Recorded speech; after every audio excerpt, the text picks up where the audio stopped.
दोस्तों बहुत बहुत स्वागत है आप सभी का एक बार फिर से। जी हाँ दोस्तों, आज पूरे दिन की कई महत्वपूर्ण और बड़ी खबरें निकलकर सामने आ रही हैं। जानेंगे सभी खबरों को विस्तार से। तो दोस्तों खबरों में आगे बढ़ने से पहले वीडियो को एक प्यार भरा लाइक जरूर कर दें और ताजा खबरों को जानने के लिए चैनल को सब्सक्राइब भी जरूर कर लें। तो देखते हैं पहली बड़ी खबर क्या निकल कर आ रही है। दोस्तों आज की पहली बड़ी खबर निकल कर आ रही है जिसमें आपको बता दें कि अमिताभ बच्चन ने किसानों के प्रदर्शन पर किया ऐसा पोस्ट कि हुए ट्रोल। यूजर्स बोले सीधे बताओ कि किस साइड हो। जी हां, आपको बता दें कि केंद्र सरकार द्वारा लाए गए 3 कृषि कानून के खिलाफ किसान लंबे समय से आंदोलन कर रहे हैं। 26 जनवरी को किसानों ने लाल किले पर विरोध स्वरूप अपना झंडा फहराया और जमकर बवाल किया।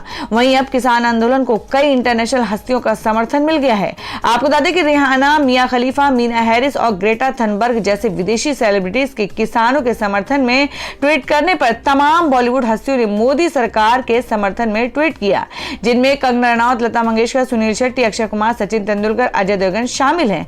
वहीं बॉलीवुड के बिग बी यानी अमिताभ बच्चन ने किसान आंदोलन को लेकर ऐसा ट्वीट किया कि वो यूजर्स के निशाने पर आ गए हैं। आपको बता दें कि और वो जमकर ट्रोल भी हो रहे हैं। जहां सभी भारतीय सेलिब्रिटीज ने किसान आंदोलन को भारत का आंतरिक मुद्दा बताया, वहीं अमिताभ बच्चन ने सीधे इससे संबंधित ट्वीट नहीं किया, बल्कि अमिताभ ने अजीब सा घुमा फिराकर ट्वीट किया है, जिसके बाद यूजर्स ने उन्हें ट्रोल कर रहे हैं और उनसे पूछ रहे हैं कि वो सीधे बताएं कि वो किसानों के समर्थन में हैं या सरकार के पक्ष में हैं। इतना ही नहीं, अमिताभ बच्चन के इस ट्वीट पर उनको लोग जमकर भला बुरा कह रहे हैं। हालांकि अमिताभ बच्चन ने ट्रोल होने पर कोई जवाब नहीं दिया है। आपको बता दें कि अमिताभ बच्चन ने ट्वीट करते हुए लिखा है कि तर्क का जवाब तो तर्क में दिया जा सकता है, पर विश्वास का जवाब तर्क के पास नहीं है। अमिताभ बच्चन के इस ट्वीट पर लोग उनसे कह रहे हैं कि वो सीधे शब्दों, हालांकि कुछ का ऐसा भी मानना है कि अमिताभ दबे शब्दों में सरकार का सपोर्ट कर रहे हैं। आपको बता दें कि समसामयिक मुद्दों पर जहां सेलिब्रिटीज अपना पक्ष रखते हैं, वहीं अमिताभ बच्चन चुप्पी साधे रहते हैं, जिस पर बिग बी आए दिन ट्रोल होते रहते हैं। जबकि अमिताभ बच्चन के लाखों फॉलोअर हैं और हमेशा उनके फॉलोअर उम्मीद करते हैं कि वो देश के ज्वलंत मुद्दों पर अपनी राय रखें। और दोस्तों अगली खबर में आपको बता दें कि किसानों पर ट्वीट के बाद ग्रेटा थनबर्ग के खिलाफ दिल्ली में एफआईआर और यह है आरोप। जी हां, आपको बता दें कि पर्यावरण एवं जलवायु परिवर्तन के दिशा में काम करने वाली ग्रेटा थनबर्ग के खिलाफ दिल्ली पुलिस ने केस दर्ज किया है। स्वीडन की रहने वाली ग्रेटा के ट्वीट को लेकर दिल्ली पुलिस ने धारा 153A 120B के तहत एफआईआर दर्ज की है और उनके खिलाफ किसान आंदोलन पर भड़काऊ ट्वीट करने का आरोप है। कृषि कानून के विरोध में किसानों के प्रदर्शन को लेकर ग्रेटा थनबर्ग ने समर्थन जताया था। उनके बाद इंटरनेशनल पॉप सिंगर रिहाना ने भी ट्वीट किया था। जी आपको बता दें कि किसान आंदोलन को लेकर कई विदेशी हस्तियों ने टिप्पणी की है। ग्रेटा ने मंगलवार रात को ट्वीट करते हुए लिखा कि हम भारत में #फार्मर्स प्रोटेस्ट के साथ एकजुटता में खड़े हैं। उन्होंने कहा कि दिल्ली की सीमाओं के आसपास इंटरनेट को बंद कर दिया है। वहीं उन्होंने किसानों के समर्थन में एक रिपोर्ट भी शेयर की थी। उनके ट्वीट के बाद पॉप सिंगर रिहाना ने भी मुद्दे पर वैश्विक ध्यान आकर्षित किया। आपको बता दें कि ग्रेटा थनबर्ग अमेरिकी उपराष्ट्रपति कमला हैरिस की भांजी हैं। उन्होंने किसानों के समर्थन में किए गए ट्वीट के जरिए केंद्र सरकार पर सवाल खड़े किए हैं। इसके बाद अमेरिकी पॉप सिंगर रिहाना ने भी ट्वीट किया था, जिसमें उन्होंने किसान आंदोलन का समर्थन करते हुए इंटरनेट बैन की कड़ी निंदा की थी। भारतीय विदेश मंत्रालय ने इन ट्वीट को विदेशी प्रोपेगेंडा बताया था, जिसके बाद बॉलीवुड की कई बड़ी हस्तियों ने सरकार के पक्ष में ट्वीट करना शुरू कर दिया था। जी हाँ दोस्तों, में अगली खबर निकल कर आ रही है दिल्ली से। जी आपको बता दें जिसमें कि एलजी की बड़ी शक्तियां, मनीष सिसोदिया का आरोप, कहा पिछले दरवाजे से दिल्ली में शासन करना चाहती है बीजेपी। जी हम बात करें कि राष्ट्रीय राजधानी दिल्ली में उपराज्यपाल और मुख्यमंत्री के अधिकार को लेकर एक बार फिर केंद्र और दिल्ली सरकार में ठन गई है। दिल्ली में उपराज्यपाल की शक्तियां बढ़ाने को लेकर हाल ही में पास किए गए केंद्रीय कैबिनेट के बिल को लेकर आम आदमी पार्टी सरकार ने नाराजगी जताई है। इस बिल ने फिर से केंद्र बनाम राज्य की जंग को छेड़ दिया है। गुरुवार को इस मामले पर बोलते हुए दिल्ली के उप मुख्यमंत्री मनीष सिसोदिया ने आरोप लगाया कि भारतीय जनता पार्टी बीजेपी पिछले दरवाजे से राजधानी में शासन करना चाहती है। जी आपको बता दें कि संवाददाताओं से बात करते हुए मनीष सिसोदिया ने दावा किया कि केंद्र सरकार दिल्ली में जनता द्वारा चुनी गई सरकार के अधिकार छीनने का प्रयास कर रही है। मनीष सिसोदिया ने कहा कि केंद्र सरकार ने गोपनीय तरीके से दिल्ली के चुने हुए मुख्यमंत्री और मंत्रियों के अधिकार छीनकर एलजी को देने के लिए जीएनसीटीडी एक्ट एक्ट में बदलाव किया है। अब दिल्ली की चुनी हुई सरकार के पास निर्णय लेने की शक्ति नहीं होगी।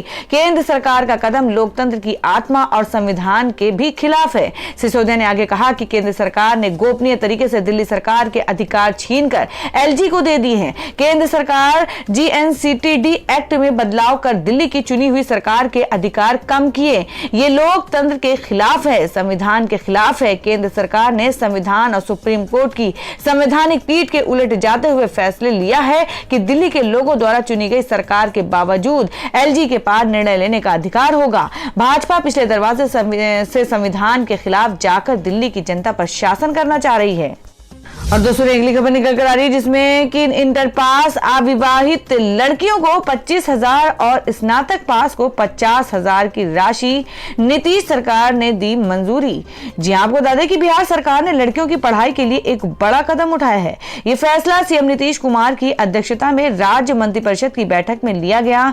बीते मंगलवार को बिहार राज्य मंत्रिपरिषद ने मुख्यमंत्री कन्या उत्थान योजना के तहत उच्च शिक्षा को प्रेरित करने के लिए वित्त वर्ष 2021 और 22 से इंटर और स्नातक की परीक्षा पास करने वाली अविवाहित लड़कियों को क्रमशः 25 और 50,000 रुपए की आर्थिक सहायता देने के लिए मंजूरी दी।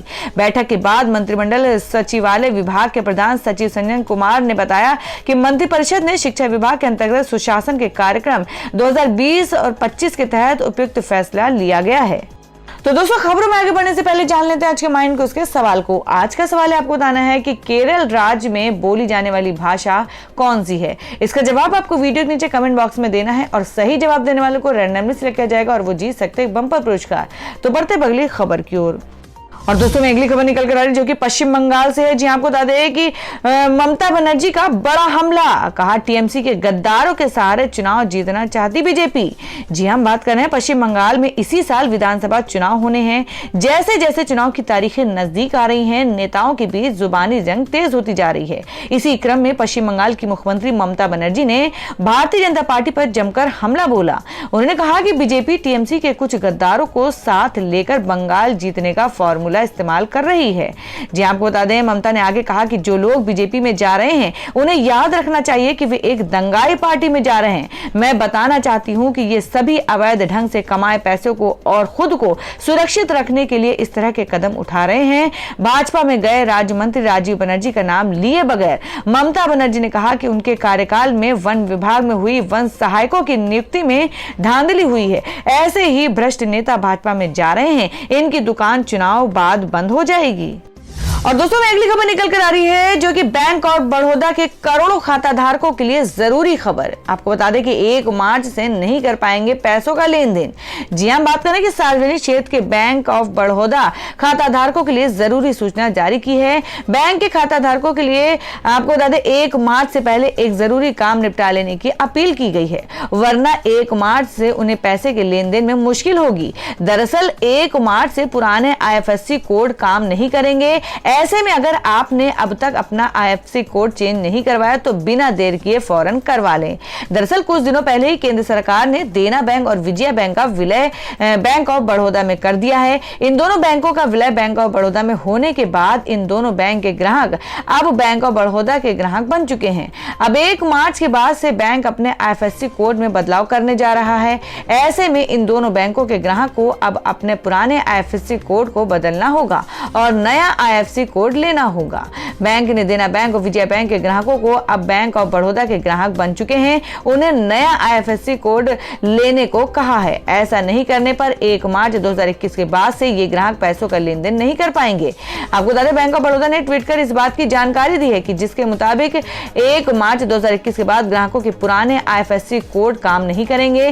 बैंक ने अपने ग्राहकों से अपील करते हुए कहा कि विजया बैंक और ई देना बैंक IFSC कोड 1 मार्च 2021 से बंद होने जा रहे हैं। बैंक ने इन ग्राहकों को कहा कि ये ग्राहक नए IFSC कोड प्राप्त कर लें। और दोस्तों मैं अगली खबर में आपको बता दें, जिसमें बाबरी मस्जिद के नीचे कोई मंदिर नहीं कहने वाले इतिहासकार डीएन झा का निधन। जी हां, आपको बता दें कि भारत के जाने माने इतिहासकार द्विजेंद्र नारायण झा का गुरुवार शाम देहांत हो गया। झा पिछले कुछ समय से बीमार चल रहे थे। वो भारत के प्राचीन और मध्यकालीन इतिहास के विद्वान थे। डीएन झा ने राम मंदिर विवाद को लेकर भी एक रिसर्च की थी, जिसमें उन्होंने मस्जिद के नीचे मंदिर होने की बात को नकारा था। दिल्ली विश्वविद्यालय में इतिहास के प्रोफेसर रहे DN Jha Indian Council of Historical Research के सदस्य भी रहे। डीएन झा ने बीए ऑनर्स की पढ़ाई कलकत्ता विश्वविद्यालय से की थी। इसके बाद उन्होंने पटना यूनिवर्सिटी से इतिहास में एमए किया। झा अपने रिसर्च और किताबों की वजह से विवादों में भी रहे। उनकी किताब the myth of Holi cow को लेकर काफी विवाद हुआ था। इस किताब में उन्होंने कहा था कि वैदिक और उत्तर वैदिक काल में हिंदुओं में गोमांस भक्षण किया जाता है। सामान्य तौर पर हिंदू धर्म में आस्था की निगाह से देखी जाने वाली गोवंश को लेकर ऐसी रिसर्च पर काफी विवाद हुआ था। और दोस्तों में अगली बड़ी खबर निकल कर आ रही है, जिसमें आपको बता दें कि कन्हैया कुमार के खिलाफ सीपीआई ने पारित किया निंदा प्रस्ताव। बिहार में पार्टी नेता से मारपीट करने का आरोप। जी हम बात कर रहे हैं कि communist party of India CPI के नेता और जेएनयू के पूर्व छात्र संघ अध्यक्ष कन्हैया कुमार के खिलाफ उन्हीं की पार्टी ने निंदा प्रस्ताव पारित किया है। आपको बता दें, कन्हैया पर सीपीआई नेता के साथ मारपीट करने का आरोप है। कन्हैया वर्तमान में सीपीआई की नेशनल एग्जीक्यूटिव काउंसिल के सदस्य भी हैं। बिहार के बेगूसराय से बीता लोकसभा चुनाव लड़ चुके कन्हैया कुमार के खिलाफ ये प्रस्ताव हाल ही में हैदराबाद में हुई सीपीआई की 3 दिवसीय बैठक में पारित किया गया। द हिंदू के अनुसार इस बैठक में पार्टी के राष्ट्रीय महासचिव डी राजा समेत अन्य लोग भी शामिल थे। कन्हैया कुमार पर आरोप है कि उन्होंने बीते वर्ष 1 दिसंबर को बिहार के पटना में पार्टी के कार्यालय सचिव इंदु भूषण के साथ बदसलूकी की थी। इस दौरान कन्हैया कुमार के समर्थन भी मौजूद थे। पार्टी के नेताओं का कहना था कि कन्हैया कुमार ने यह मारपीट इसलिए की क्योंकि बेगूसराय जिला काउंसिल की एक बैठक बुलाई गई थी, जिसके बाद उसे रद्द कर दिया गया। कन्हैया कुमार को यह जानकारी नहीं दी गई थी। इसी विवाद के चलते यहां पूरा मामला हुआ था। हालांकि मारपीट की घटना के बाद उन्होंने सफाई पेश करते हुए कहा था कि वे इसके हिस्सा नहीं थे। उन्होंने अपने समर्थकों के एक्शन के लिए माफी भी मांगी थी। और दोस्तों मैं बता दें क्या है देश भर में सोने और चांदी का ताजा भाव। जी आपको बता दें कि सोना हुआ सस्ता, चांदी की कीमत में भी भारी गिरावट। जाने क्या चल रहे हैं भाव। जी हां, आपको बता दें कि सोने एवं चांदी की हाजिर कीमत में गुरुवार को गिरावट देखने को मिली। एचडीएफसी सिक्योरिटीज के मुताबिक सोने के मूल्य में 322 रुपए प्रति 10 ग्राम की गिरावट देखने को मिली। इससे सोने का भाव 47,135 रुपए प्रति 10 ग्राम पर रह गया है। इस तरह सोने के दाम में लगातार चौथे दिन गिरावट देखने को मिली। इससे पिछले सत्र में सोने का भाव 47,457 रुपए प्रति 10 ग्राम पर रहा। सिक्योरिटीज के मुताबिक चांदी की कीमत में 972 रुपए प्रति किलोग्राम की गिरावट देखने को मिली। इस तरह चांदी की कीमत 67,170 रुपए प्रति किलोग्राम पर रह गई। इससे पिछले सत्र में चांदी की कीमत 68,142 रुपए प्रति किलोग्राम पर रही थी। और दोस्तों मैं अगली खबर में जान लेते हैं कि देश भर में मौसम के ताजा हालात। जी आपको बता दें कि दिल्ली में बारिश और पहाड़ों पर बर्फबारी ने बदला मौसम का मिजाज। इन क्षेत्रों में बारिश की संभावना। जी हम बात कर रहे हैं कि उत्तर भारत के पहाड़ों में हुई भारी बर्फबारी का असर मैदानी इलाकों में भी दिखाई देने लगा है। जहां हिमाचल में गुरुवार को रिकॉर्ड बर्फबारी हुई, वहीं कश्मीर में भी रुक रुक कर हिमपात का दौर जारी रहा। ऐसे में पश्चिमी विक्षोभ के प्रभाव से दिल्ली में फरवरी की पहली बारिश हुई। दिन भर रुक रुक कर हुई बारिश के बीच बादल भी खूब गरजे। तेज हवा के साथ हो रही बारिश के कारण शाम तक ठिठुरन भी एक बार फिर से महसूस होने लगी। शुक्रवार से न्यूनतम और अधिकतम तापमान में भी गिरावट आने की संभावना है। तो दोस्तों ये थी अब तक की सभी बड़ी खबरों की अपडेट्स। टुडे ब्रेकिंग न्यूज और लेटेस्ट खबरों को देखने के लिए हमारे चैनल को सब्सक्राइब जरूर कर लें।